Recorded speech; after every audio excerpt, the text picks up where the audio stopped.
ఇచ్చి చక్కగా ఇది కట్టబడడానికి దీనికి కావలసినటువంటి అన్ని అవసరాలు తీర్చబడి త్వరలోనే ఇది పూర్తయ్యి దేవుడు చేసినటువంటి అద్భుతమైన ఆశ్చర్యమైన కార్యాన్ని చేయబోతున్న కార్యాన్ని ప్రభుకు స్తోత్రాలు చెల్లిద్దాం. స్తోత్రం స్తోత్రం స్తోత్రం స్తోత్రం స్తోత్రం స్తోత్రం. నా స్తుతి పాత్రుడా నా యేసయ్యా, నా ఆరాధనకు నీవే యోగ్యుడవయ్యా.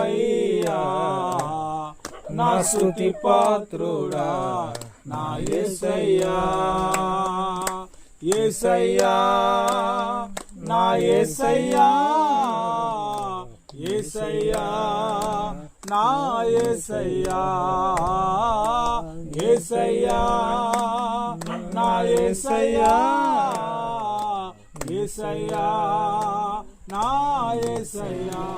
ప్రభు మరొకసారి స్తోత్రాలు చెల్లిద్దాం. స్తోత్రం స్తోత్రం స్తోత్రం స్తోత్రం స్తోత్రం. పరిశుద్ధులైన మా తండ్రి, మీ పాదాలకు స్తోత్రాలు చెల్లిస్తున్నా.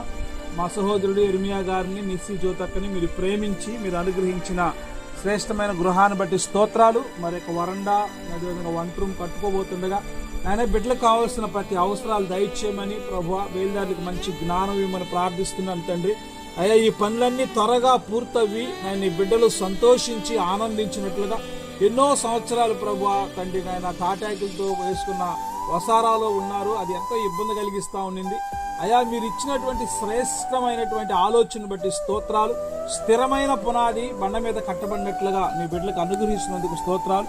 తండ్రి, కుమార, పరిశుద్ధాత్మని యొక్క నామంలో ఈ ప్రాంతాన్ని అభిషేకిస్తున్నాను. సహాయం చేసి తండ్రి త్వరగా ఇది పూర్తయ్యే కృప అనుగ్రహించమని యేసు క్రీస్తు పరిశుద్ధ నామంలో ప్రార్థన చేసి అడిగి వేడుకొనుచున్నాము తండ్రి.